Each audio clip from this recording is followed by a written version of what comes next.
Halo rekan film investor. Kali ini saya akan bahas satu saham lagi yang di-request oleh subscriber channel Leo Sumadi, yaitu saham perusahaan gas negara dengan kode saham Pegas.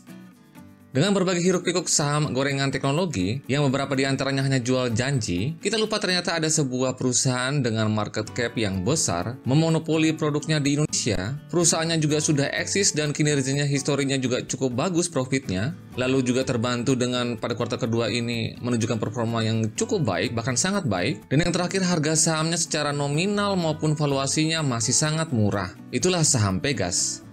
Nah, pada video ini saya akan mengajak Anda untuk menganalisa satu persatu fakta tentang Pegas ini, mulai dari profil bisnisnya, fundamental kinerjanya, baik itu yang saat ini maupun kinerja historinya, resiko bisnisnya, dan berapa harga wajar sebenarnya saham Pegas.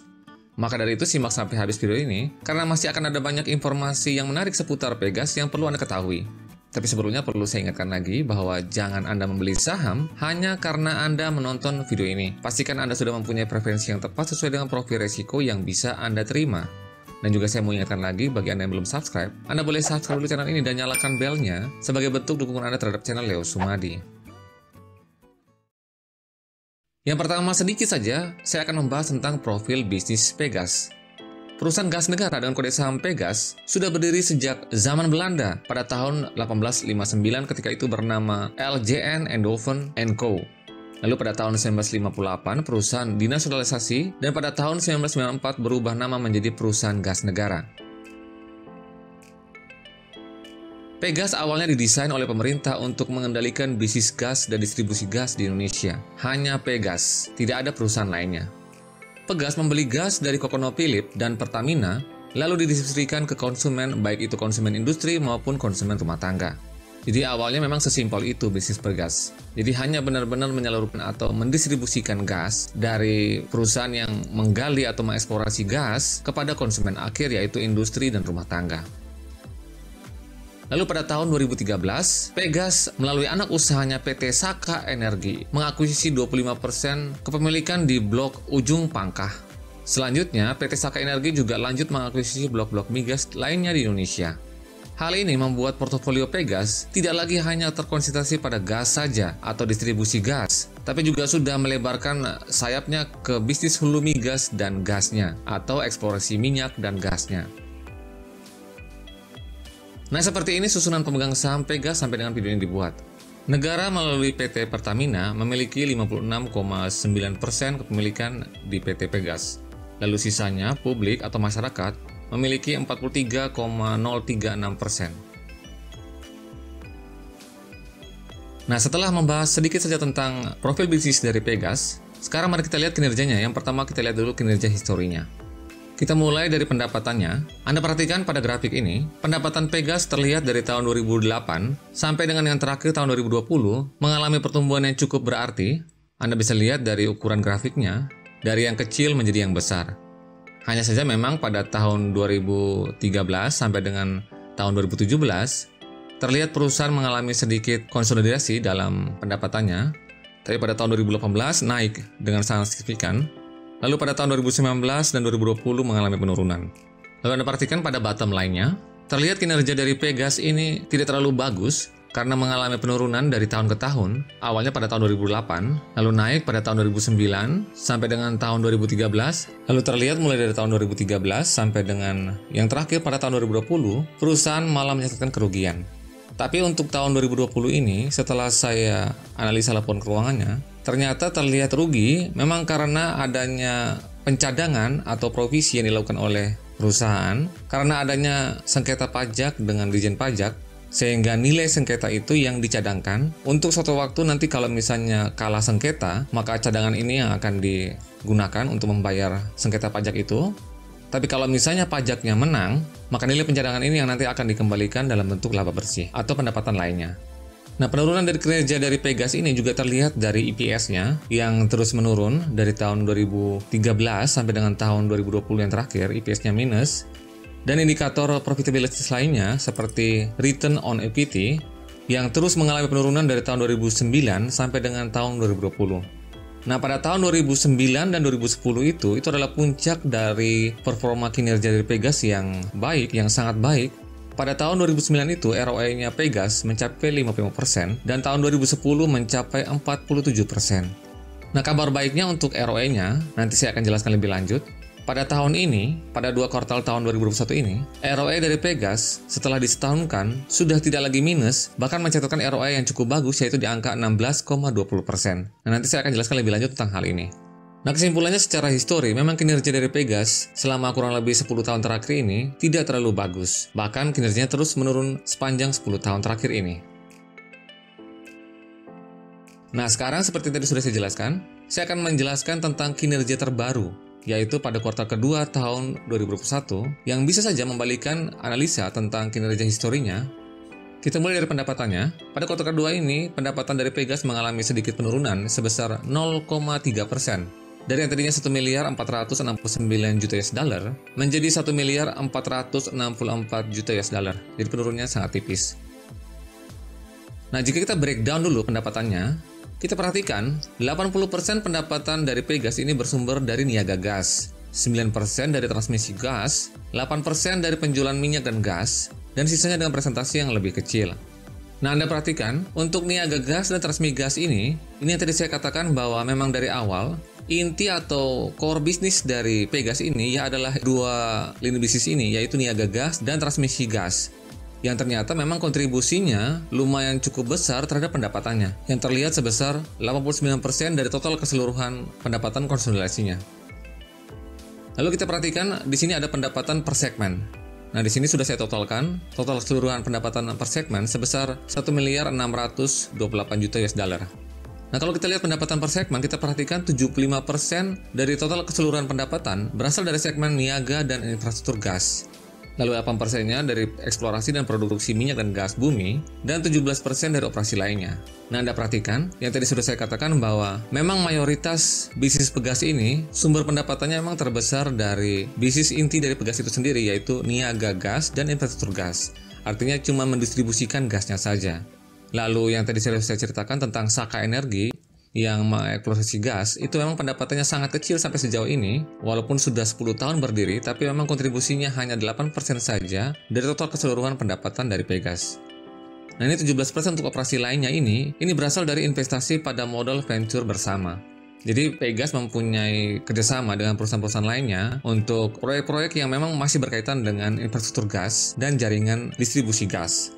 Nah, nanti saya akan lebih rinci lagi menjelaskan lebih lanjut tentang investasi pada modal venture bersama ini. Kita lanjut dulu melihat untuk kinerja bottom line-nya. Untuk laba bersihnya terlihat meningkat sangat signifikan sebesar 718%.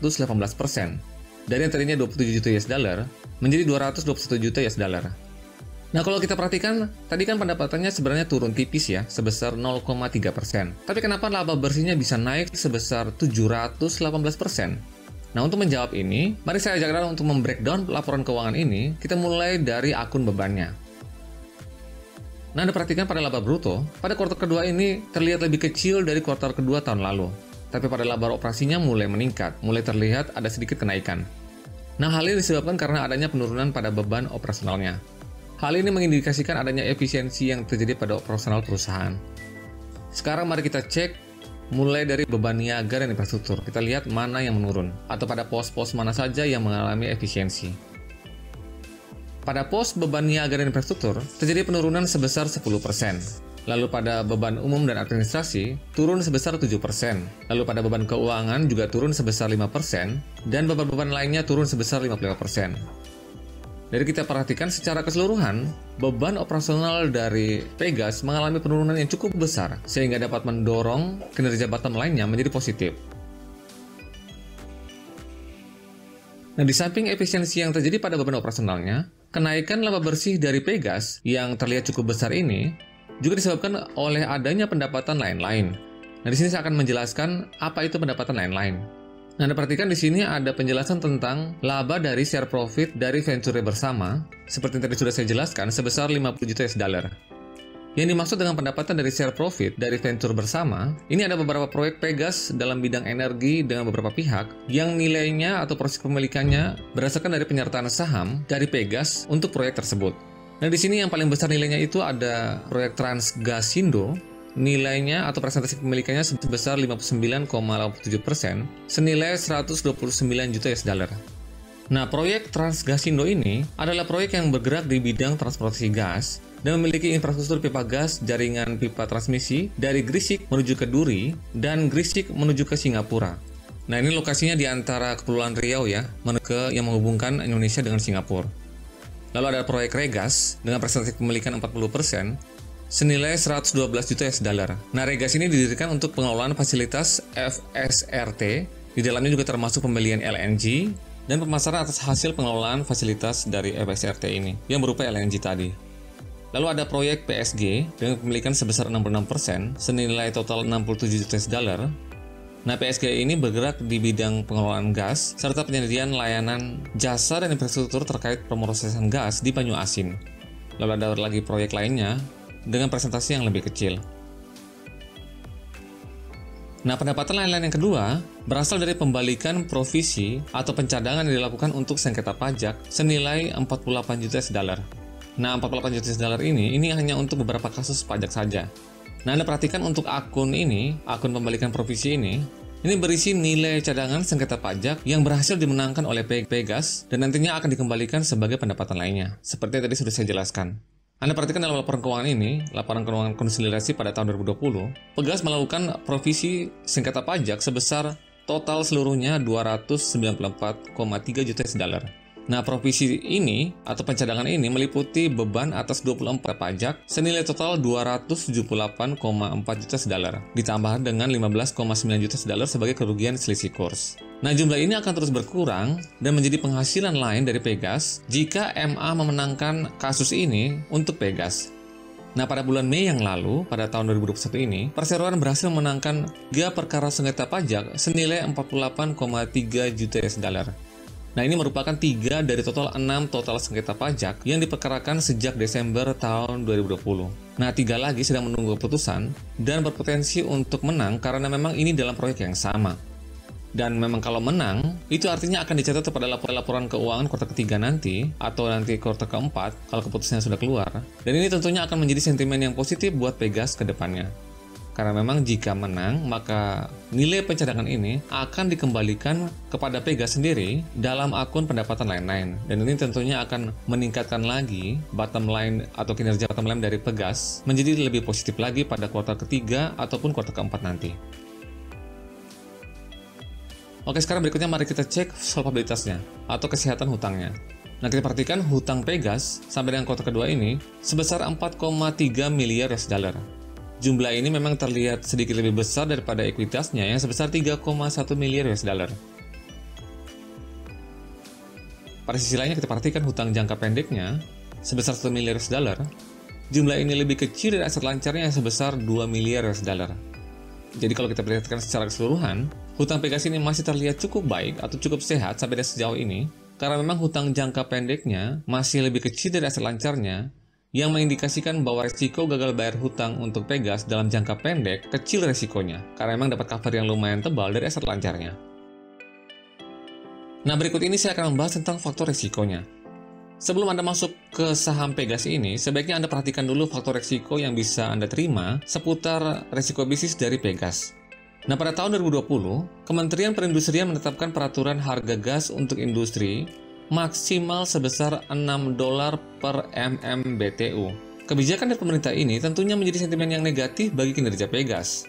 Memang sih, walaupun penetapan batas harga ini hanya untuk 7 sektor saja, tapi justru selama ini 60-70% penjualan gas dari Pegas yang memang konsumen terbesarnya berasal dari 7 sektor ini, yaitu pupuk, petrokimia, oleochemical, baja, keramik, kaca, dan sarung tangan karet.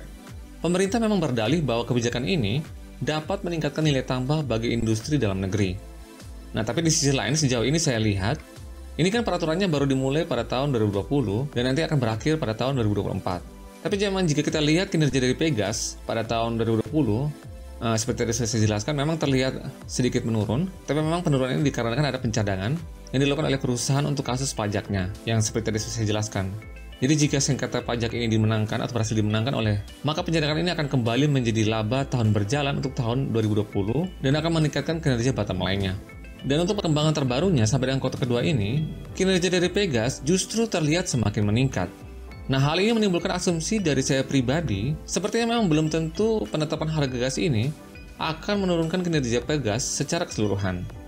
Dan di sisi lain, saya juga melihat ada celah lain yang dapat dimanfaatkan oleh Pegas untuk memperoleh kinerja yang bagus.